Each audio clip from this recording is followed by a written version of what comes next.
Hello, Happy New Year. Welcome to 2023 once again. It is a pleasure to be sitting here talking about some of the wonderful books that I've read this year. I had quite a dilemma when it came to making this video this year. I read some books that really were very challenging, were very entertaining, were very horrifying from all around the world, from the classics to the modern stuff. I read a lot. And when I was thinking about making this video, I thought, well, what will it be? Will it be the best of 2022? Some of the books I read were better than others, yet I did not enjoy them as much as other books.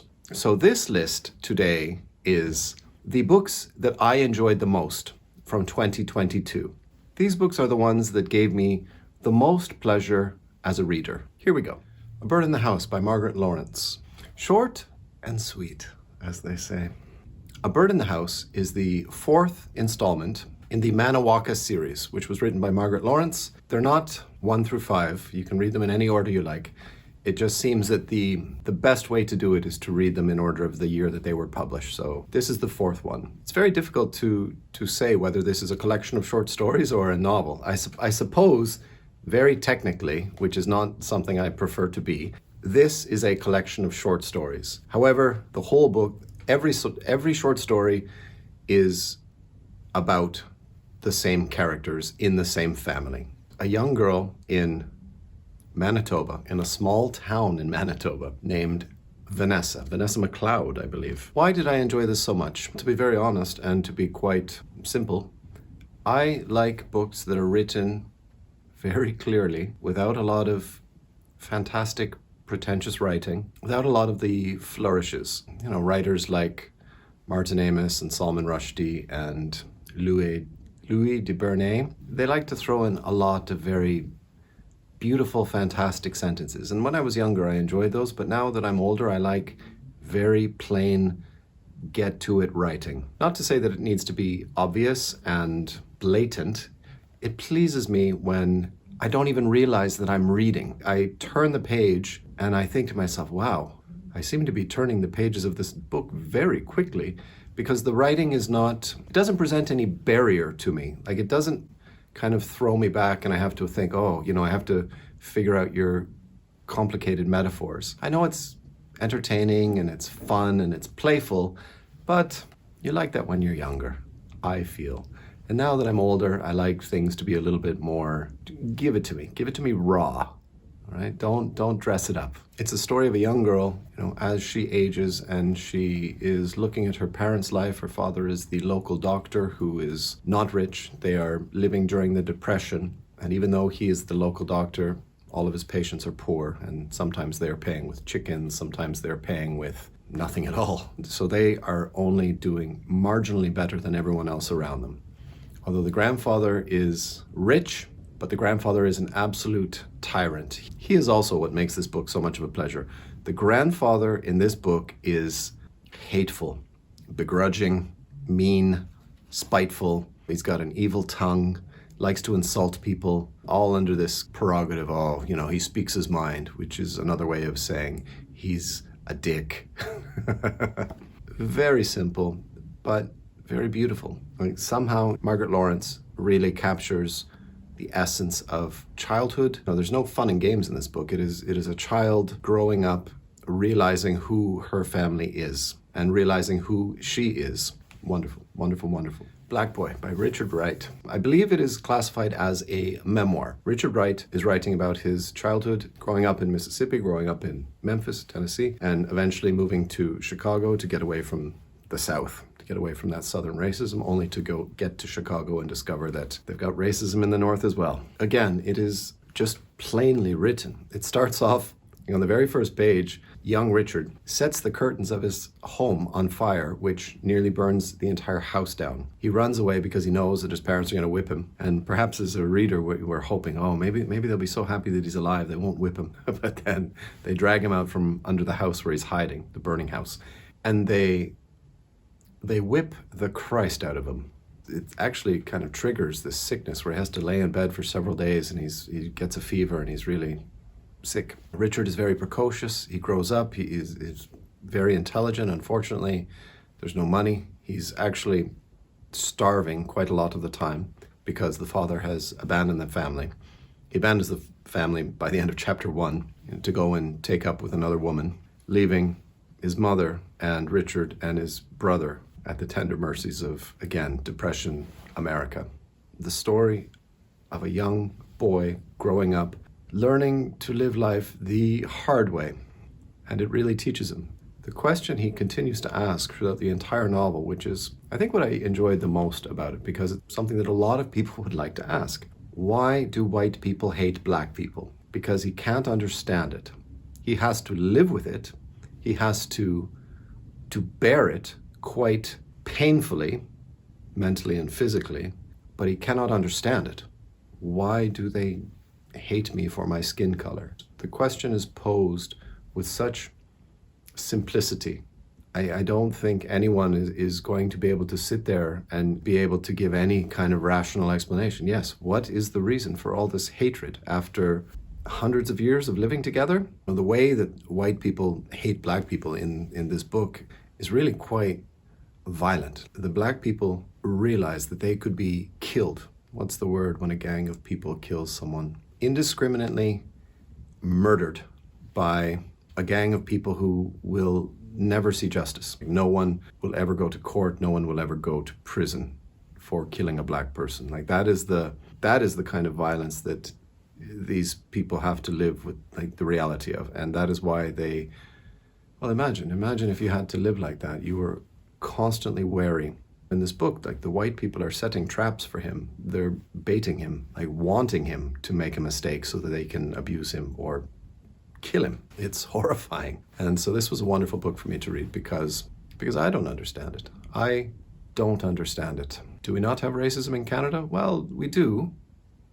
We do. Perhaps it's very impossible for me to even speak about it being as white-skinned as I am. Richard Wright, black boy.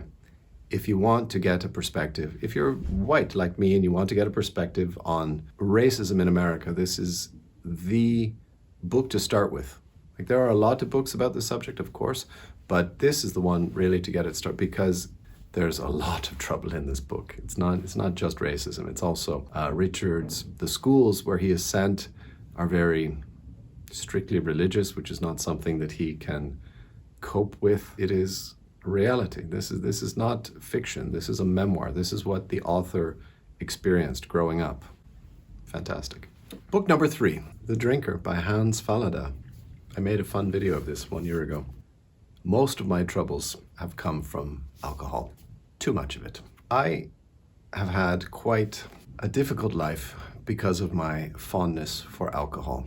It began while I was at university the first time back in the 90s, the early 90s. I would go to the bars with my friends, to the nightclubs, the dance clubs. I don't dance. And I would be standing there at the bar just, drinking beer. And I would look at all those, beautiful shining bottles. And I'd think, what is in those bottles? I'm curious. So in the summertime, I took a bartender training course, which taught me how to make, I think, several dozen cocktails. And he taught us these little tricks on how to remember to make them. Like, for example, a Rob Roy. Here's the trick to remembering how to make a Rob Roy, even though basically as a cocktail it's pretty much extinct. Rob Roy starts with RR.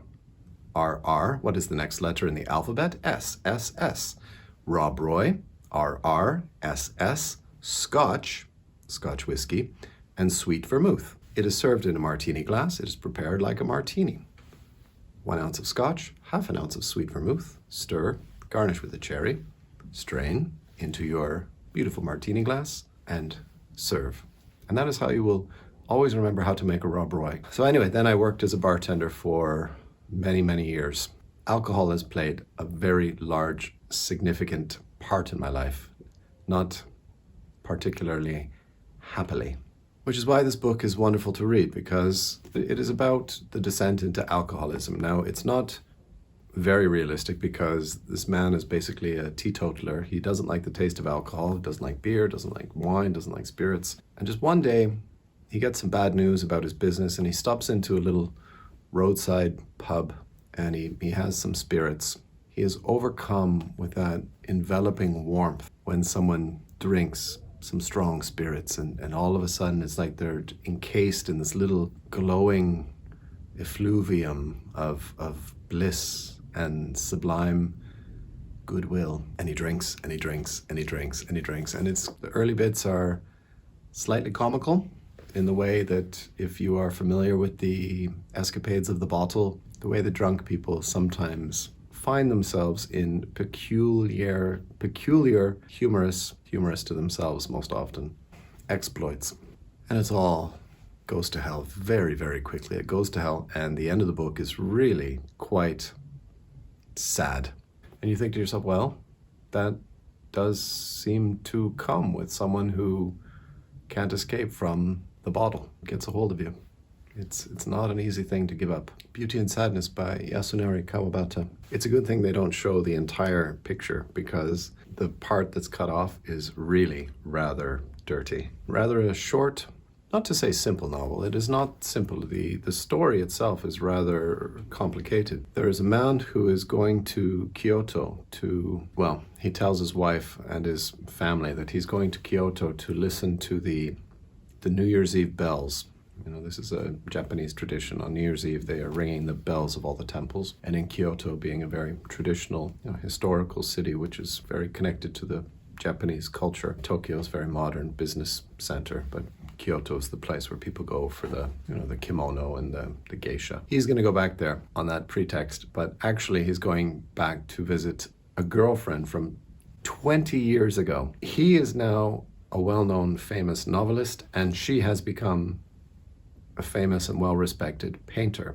The difficulty in this is that he gained his reputation and his fame as an author because he wrote about this affair with this girlfriend, specifically because he was 30 and she was 15 at the time of their affair. So that is how he gained his fame, was writing about this affair with this girl. His wife knows it, his family know it. People around this girl, this woman who's become a famous painter, they know it about her, so everyone knows. He wants to go to talk to her. Perhaps he has some romantic inclinations, but it's never explained. He goes, he meets her, and that is all I really want to tell you about this book. There it is in the title, Beauty and Sadness. If you are not familiar with Japanese literature, I recommend starting with this one. It's very, very short. 152 pages. That is a short novel. What I really like in Japanese literature, there often tends to be these extramarital affairs and the repercussions. Because it's not the affairs so much that really cause the trouble. It's allowing them to be discovered. That is more frowned upon, because you can have your affair as long as you keep it quiet. To have it come out, to have to now fight about it, argue about it, to get into emotions about it with your partner, that is the crime, is that you didn't keep it to yourself. Please give it a try. If you are curious about Japanese literature and you are looking for a place to start, here is a wonderful place. Milan Kundera, The Unbearable Lightness of Being. Brilliant, brilliant, brilliant. Deception in the marriage. And there is a man, he just has affairs. He has to. It is something he needs to do. He needs to be with other women. He can't be with one woman. He can't do it. However, because of the political trouble in Czechoslovakia at the time, the couple decide to flee. They run off to, I believe it is Zurich, to escape everything that's happening in the Soviet Union. But they go back. And that is, man, is it a mistake. But they go back. And that is one of the aspects of this book, is the relationship between this couple who love one another, but they have trouble. And it's not just the man's trouble because he's a womanizer. That's unfortunate. She also causes trouble with her personality. And yet they love one another and they give their lives to each other for the relationship, which is real beauty, in spite of the trouble, in spite of what they have to go through to have their life together, is the beauty. Please read this. This is one of the greatest novels of the 20th century. This is just, Like if you've never read any Milan Kundera, well, I believe this is his best book. He has written a lot of books, and all of the books I've read by him are fantastic, but this is really the masterpiece. Two more. Number 2 on the best books I read in 2022. Balzac, The Black Sheep. This book is in 3 parts. The first part, one of the great, exciting pieces of literature I've ever read. There is a woman, she has 2 sons. Her husband dies. Fortunately, he left her enough money that she could raise her sons. She loves her first son because he's bold and dashing and daring, and he becomes a soldier. She's not as keen on her second son because he is a bit reserved, and he shamefully decides that he would like to become a painter, even though he shows tremendous talent. She feels that is not a respectable career for a gentleman. Her son goes off to be a soldier, and he comes home an absolute criminal.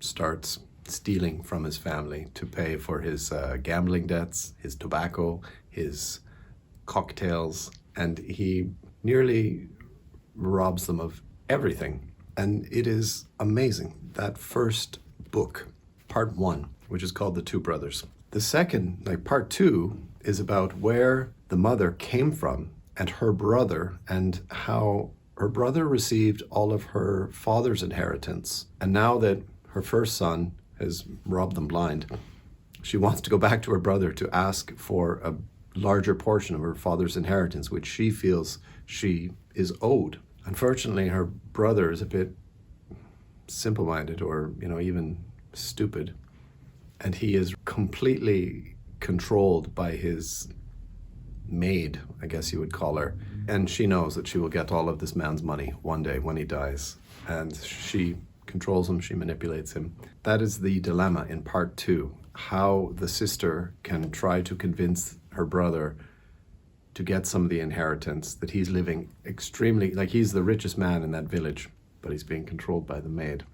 And part 3 I won't tell you about, because you just have to read Honoré de Balzac, and you have to read The Black Sheep. You'll give up on television and movies once you read this. Once you read this, you'll just say, no, all the stuff on television, it's not marginally as good as this book. So if Balzac was number 2, what was number 1?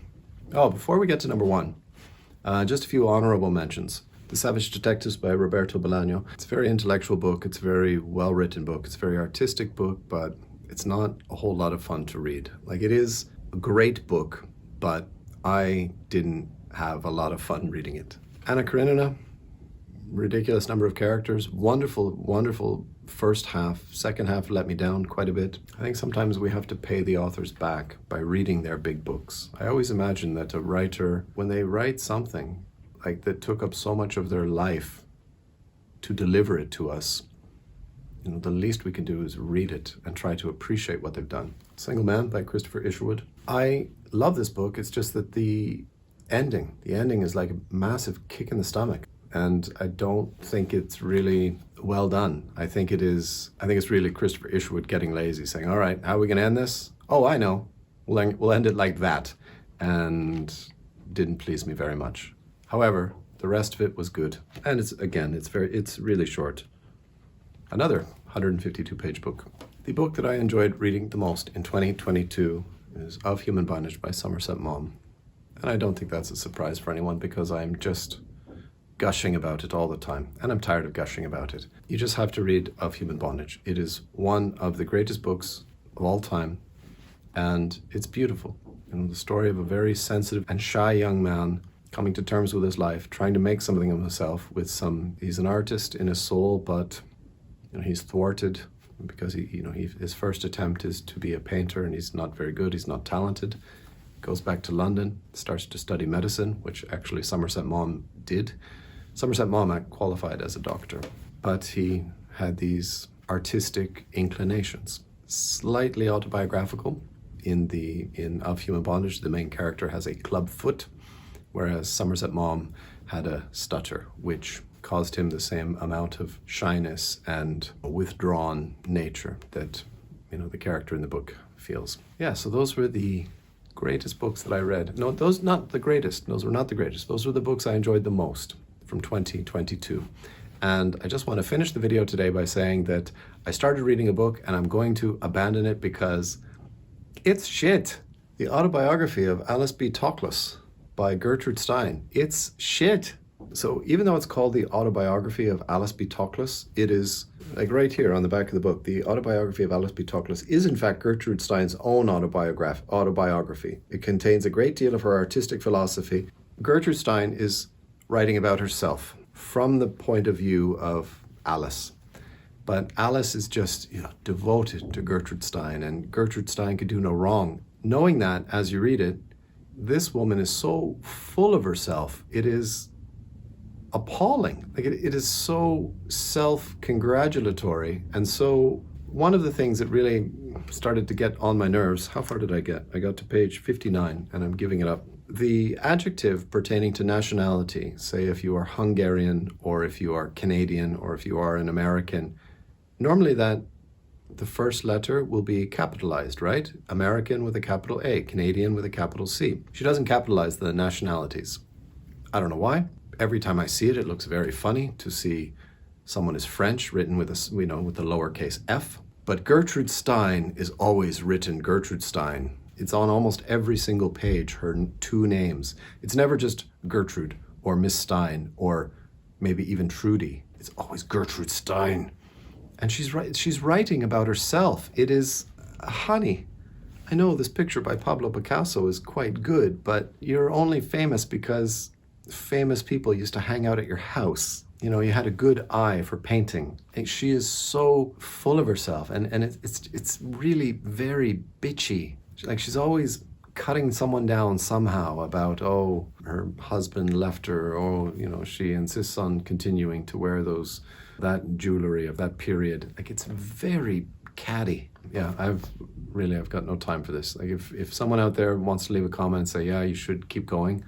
Like really, I'm on page 59 and I'm just sick of it. Like every single page, this Gertrude Stein, like written, capital G, capital S. But meanwhile, you can't capitalize the names of the nationalities. I can feel her pretension coming through the pages 100 years later. I can feel it. Guess what? I don't need to read this. I can throw this over my shoulder and say, yeah, Gertrude Stein, as a writer, you were really not all that. Thank you very much for watching. The video's really long. It's going to take me a long time to edit, but I've got a couple of days to do it. I hope you're going to have a great 2023. I hope you're going to read some good books. If you do, please let me know what they are, because I'm always very keen to learn about what you're reading. If you would like to support my channel and help me make these videos, you can do that financially. If you go to the link below to my Patreon, for $3 a month, you can support the channel, and I appreciate it very much. To the people who are supporting me on Patreon, thank you so much. I really appreciate it. I do so much appreciate your support, because it helps to keep me motivated. I've been doing this for about a year and a half. It's growing, but it's growing somewhat slowly. And I wonder how much longer I can keep putting in the effort. Even though my effort is not amazing, it still does require quite a lot of time and patience. Anyway, you don't care about that. Have a great year. Take care. Oh, by the way, my name is Grant, and this is Grant Loves Books. I'll clip that into the beginning of the video.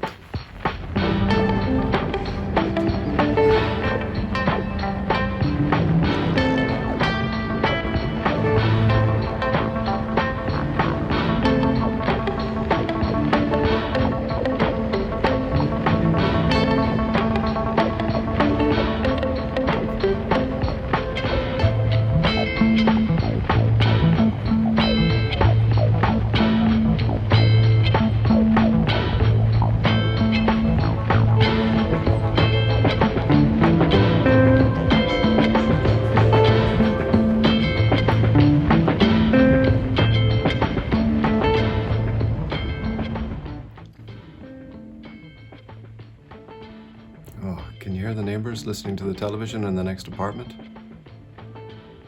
I hope not. Jesus Christ. Fourth installment in Margaret Lawrence's series, the Manahuaca series. Okay, don't say series 2 times.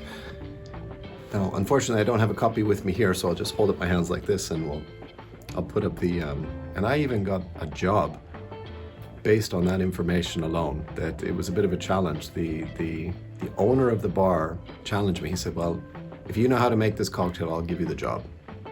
And I think he didn't really want to give me the job, but obviously I passed the test.